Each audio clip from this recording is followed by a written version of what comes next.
नीति के मामले में बाद में आता हूँ। सबसे पहले इसका नाम, क्योंकि ये नाम अंग्रेजी में है, डेवलपमेंटल इंक्लूसिव अलायंस। इसके मायने क्या हैं? जो आप जाति जनगणना की बात कर रहे हैं, जो आप बात कर रहे हैं अल्पसंख्यकों के खिलाफ पैदा की जा रही नफरत और हिंसा, महंगाई की बात है, महिलाओं की बात है, यही है इंक्लूसिव। ये जो विकास की अवधारणा है वो समावेशी है, सबको साथ में लेकर, और दलित, वंचित, अल्पसंख्यक, महिला, इन सबको साथ में लेकर चलने का की बात है। और वो मंच पे बैठे हुए जो लोग हैं उसमें भी दिखाई दे रही थी, जो पॉलिटिकल पार्टियां हैं। अब इसका जो राजनीतिक मायने हैं, पहली बात जो आज मंच पे जो तस्वीरें दिख रही थी, जो हम लोग बैठे हुए थे, 11 राज्यों की सरकारें बैठी हुई थी वहां। ये बहुत और छोटे मोटे राज्य नहीं है कोई। फटाफट बता भी दीजिए कौन कौन से राज्य हैं। हाँ, अब जैसे मान लीजिए कि इसमें पंजाब है, इसमें तमिलनाडु है, इसमें वेस्ट बंगाल है, इसमें कर्नाटक है, इसमें दिल्ली है, बिहार है। तो ये इतने बड़े राज्यों का के मुख्यमंत्री यहाँ बैठे हुए थे, तो ये कोई छोटी घटना नहीं हुई है, पहली बात।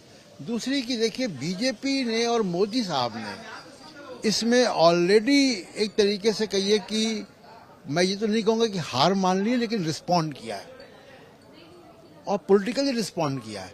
अब मोदी साहब ने ये तय कर दिया है खुद, पिछले 2 दिन में जो घटनाएं हुई और एक फिगर आई 38-39 पॉलिटिकल पार्टी की, खुद मोदी साहब ने ये तय कर दिया कि नहीं, अब ये मोदी बनाम रेस्ट नहीं है, ये बीजेपी बनाम रेस्ट नहीं है, अब ये एनडीए है।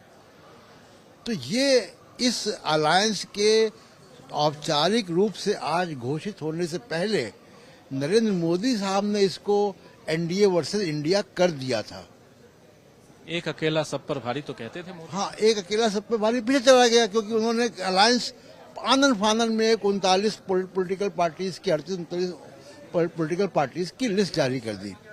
देखिए राजीव जी, एक और मैं बात बताऊं, इस देश में 6 राष्ट्रीय पार्टियां हैं, 6 में 3 यहां बैठी हुई थी। 55 क्षेत्रीय पार्टियां, मैंने बताया कि 55 क्षेत्रीय पार्टियों में जो सबसे बड़ी क्षेत्रीय पार्टियां हैं, जिनके पास सरकारें हैं, वो यहां बैठी हुई थी। जो क्षेत्रीय पार्टियां, बड़ी पार्टियां जिनकी सरकारें या विपक्ष में नहीं है, वो न यहां बैठे थे न वहां हैं। उन 38-39 में भी नहीं है वो अभी बाहर है। तो ये जो 38-39 की जो लिस्ट है, उसमें केवल 12 ऐसे, एनडीए की बात कर रहा हूं, एनडीए में 12 ऐसे लोग हैं, 12 ऐसे दल हैं जो लोकसभा में हैं, बाकी तो लोकसभा में ही नहीं है। एक मेंबर है उनमें, 8 ऐसी पार्टी जिनका एक ही मेंबर है लोकसभा में। तो कुल मिला के कहने का मतलब ये है कि खुद मोदी जी ने ये मान लिया है कि अब बीजेपी वर्सेस इंडिया है, नहीं है, एनडीए वर्सेस इंडिया है। तो ये एनडीए वर्सेस इंडिया। और पूछा कि ये नाम यूपीए 3 भी हो सकता था। देखिए, यूपीए की एक पृष्ठभूमि अलग थी और यूपीए की एक खास तरीके की आर्थिक और राजनीतिक दिशा भी थी। ये जो नया बना है, जिसका नाम इंडिया है, और जिसमें एक 2 शब्द आए, डेवलपमेंटल इंक्लूसिव, यानी जो सबको सम्मिलित करने की जो बात है, ये कुछ नया है और उस नया को देना था कि कोई कंटिन्यूएशन में या कोई क्रमशः या कोई सीरियल में काम नहीं हो रहा है, ये नया कुछ बन रहा है और इस नए की जरूरत है भारत को। एक बात। दूसरी बात की देखिए, कम्युनिकेशन के पॉइंट ऑफ व्यू से ये जो एक्रोनिम है India, short form, Indian national developmental inclusive alliance, ये इसका जो एक्रोनिम बन रहा है इंडिया, ये कम्युनिकेशन के लिए बड़ा चैलेंज करेगा बीजेपी को कि बहुत सी ट्रोल टाइप की भाषा या जिस तरीके की भाषा अक्सर बीजेपी के नेता बोलते हैं अलायंसेस के बारे में या दूसरी पॉलिटिकल पार्टीज के बारे में, नेताओं के बारे में, वो थोड़ा सा काम मुश्किल हो जाएगा, क्योंकि ये बात इंडिया की आ जाएगी। तो ये एक अलग परेशानी पैदा करेगा ये नाम भी, इंटरेस्टिंग है ये चुनौती। लेकिन आप याद कीजिए कि राहुल गांधी इस बात को शायद जस्टिफाई करने की कोशिश कर रहे थे। वो कह रहे थे कि इंडिया और the idea of India, Bharat, फिर उसके अलावा हिंदुस्तान, ये तमाम बातें, तमाम शब्दों का इस्तेमाल आज इसी मंच से हुआ है प्रेस के सामने। शायद इंडिया को जस्टिफाई करने की कोशिश है। हाँ बिल्कुल, और यही बात है। देखिए, आप देखिए कि जो आज जो दिखाई दे रहा है, जो आप ये पढ़ भी रहे हैं हम लोग, जो आज जो कम्युनिटी डिक्लेरेशन अनाउंस हुआ यहाँ पे, ये और भारत जोड़ो यात्रा, ये मैं कहूँगा कि भारत जोड़ो यात्रा की एक परिणति है ये। और ये भारत जोड़ो यात्रा को एक फॉर्म दिया गया है। जो सड़क पर चला था, अब वो उसका एक राजनीतिक प्लेटफॉर्म है। और ये भारत जोड़ो यात्रा से ही पैदा हुआ ये आइडिया है।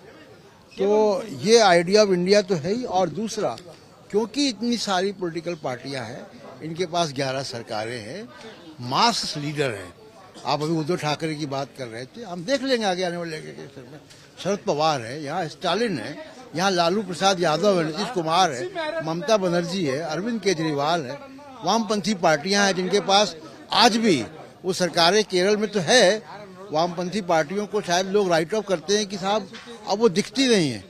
आज भी राजीव जी, देश की बड़ी मजदूर यूनियन, बड़ा मजदूर फोर्स, एम्प्लॉयज का, गवर्नमेंट एम्प्लॉयज का, पब्लिक सेक्टर का, आज भी इन्हीं वामपंथी पार्टियों के पास है। किसान यूनियन इन्हीं के पास है। तो वामपंथी पार्टियां, ये सारे लोग अगर एक प्लेटफॉर्म पे आए और एक नाम आया है, निश्चित तौर पे संदेश बहुत पॉजिटिव जाएगा।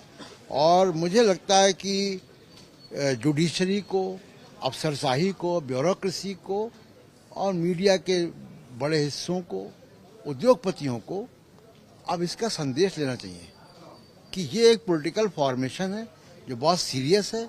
इसके पीछे मासेस के नेता हैं, सरकारें हैं। तो अब आप अपना भी हिसाब किताब उसी हिसाब से ट्यून करें।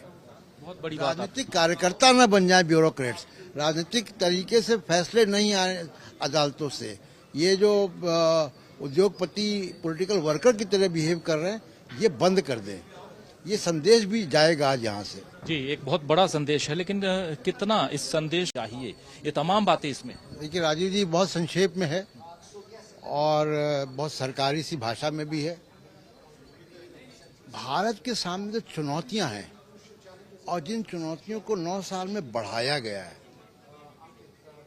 उन सब का आंसर या प्रश्न एक पेज में नहीं हो सकता, लेकिन उसकी दिशा दिखाई दे रही है कि उस दिशा ठीक है उसकी, और उस दिशा में काम होगा। बहुत कुछ बाकी है, जुडिशियल रिफॉर्म्स है, एडमिनिस्ट्रेटिव रिफॉर्म्स है, पुलिस रिफॉर्म्स है, शिक्षा नीति है, सिलेबस बदले जा रहे हैं, रेलवे स्टेशनों के नाम बदले जा रहे हैं, तमाम सारी बातें। एक आखिरी बात जो मैं कहना चाहता हूँ राजीव जी, वो ये कि देखिए, जो एक तो चुनौती है इस गठबंधन के सामने, जिसका नाम अब इंडिया है, चुनौती है कि सीटों का तालमेल कैसे हो।